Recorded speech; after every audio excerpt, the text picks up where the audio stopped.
Yo, what's going on? Mike from Mike Talk Sports. James Wiseman for the Detroit Pistons has been playing pretty well lately. Let me tell you guys how Steve Kerr and the Golden State Warriors failed James Wiseman and James Wiseman's future projection going forward in the NBA.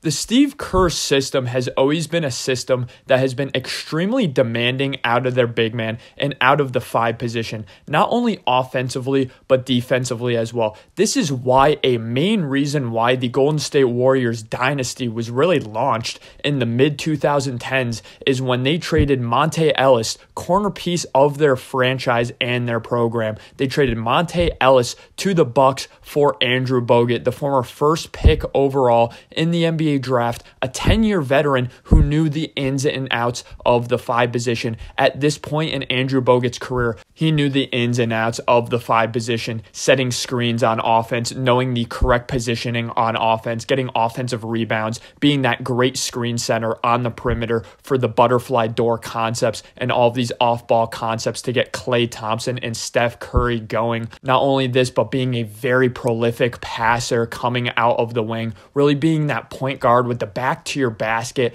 and really spreading the ball around to your great shooters. Not only this, but defensively, not only do you need good switchability, but you need the ability to be a rover out there, call out the plays on defense, call out the offensive sets, read the defense, and really help boost the overall ability of the defense. This is a significant reason why Steve Kerr started running Draymond Green at the five as well, not only because of that switchability and just great rover ability on defense, being able to really pick up 2 through 5 on defense from Draymond Green in his prime, but again, more importantly, be that cornerstone on the offensive end in which the offense runs through, setting screens, making great passes from the paint. So this is something that James Wiseman was demanded to do immediately coming into the Golden State Warriors system, a Golden State Warriors team that was in the finals for 5 straight years, had some catastrophic injuries, had Kevin Durant leave,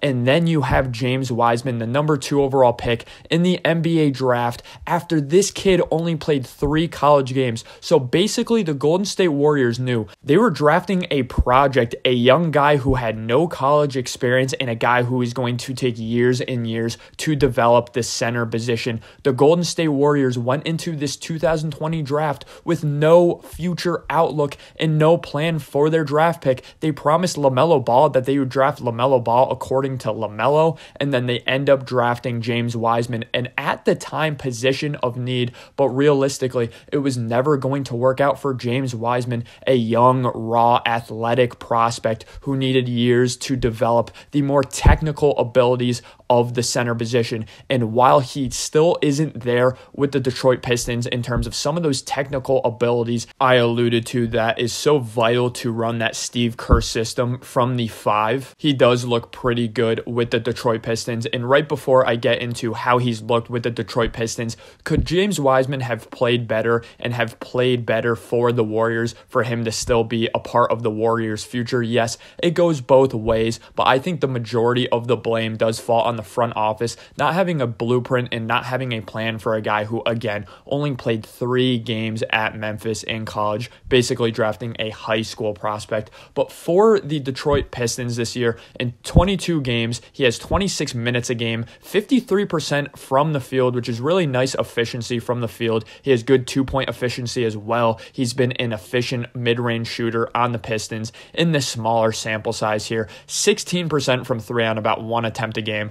Obviously, that's really, really bad. But again, considering the mid-range shot has looked good this season and the free throw percentage is good for a center and good for a big man, there is some promise a couple of years down the road of him being a 36% three-point shooter. Again, he's shooting 16%, but it is a very small sample size. I think he can get to an about league average point with his three-point shot ability sometime 3-4 years down the road, potentially. He has 8 rebounds a game and 13.2 2 points per game. His plus minus hasn't looked incredible this year. It's minus 282, but he is on the Detroit Pistons, a pretty bad team. And for reference, Cade Cunningham has a plus minus of 60, which is a really good plus minus considering he's on the Pistons. But then Isaiah Stewart, fellow big man for the Pistons, has a minus 223. So James Wiseman, he kind of gets ripped for his bad plus minus. And while it has not looked good thus far in his NBA career, he has been on pretty bad teams, even dating back to the Golden State Warriors.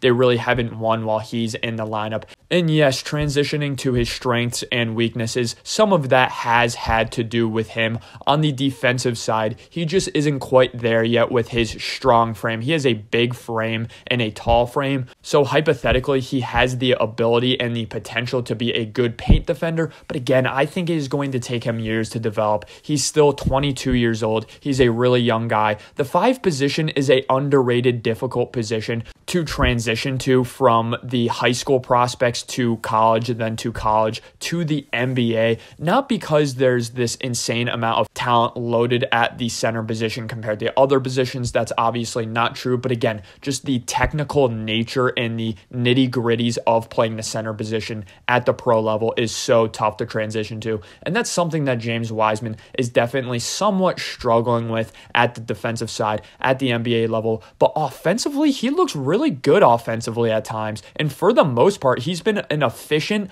10 point per game or more scorer on a nightly basis. Again, I alluded to that points per game being 13.2 points per game. A lot of guys that average around 13, 14 points a game are either giving you 18 or they're giving you 6 a game. With James Wiseman, it's been a pretty consistent output. And looking at his offensive game, the thing is with James Wiseman, is he ever going to be this great roll guy on the pick and roll, this great rim runner? I don't think so. I think he can get to an about league average level at the center position. He's definitely below that right now. And kind of the issue with his offensive game is he kind of runs through himself and he's not that fluid within the offense. But as his own isolation scorer, he's really good. He kind of reminds me of Marvin Bagley, a little bit of repetitive skill sets there with the both of them on the court. But again, James Wiseman has a good back to the basket, mid-range game, good from the mid-range pull-up, could sometimes hit the basket and get a nice efficient layup or dunk around the basket. Sometimes offensively, he will look for an offensive rebound and get a nice tip in from then. Not too much off-ball movement, but again, James Wiseman really lives in that mid-range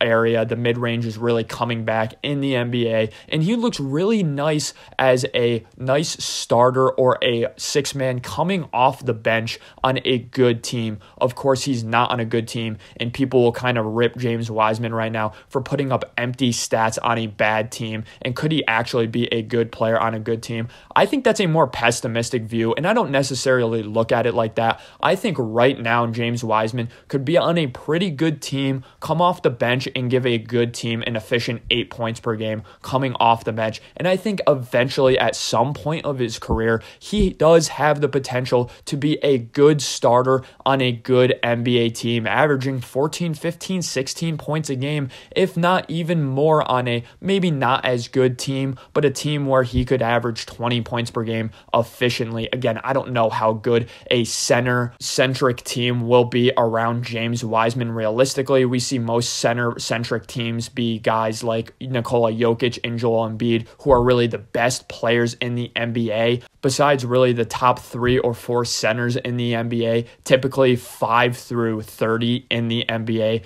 have more of that role player role, even if they do have a larger role within that kind of nitty-gritty Steve Kerr system. So yeah, I do like James Wiseman going forward. I think the Golden State Warriors just kind of had no idea what they were doing when they drafted him. I think they kind of let him go too early for too little of value because, again, he was the 2nd pick in the NBA draft. I'm going to be rooting for James Wiseman's success in the future.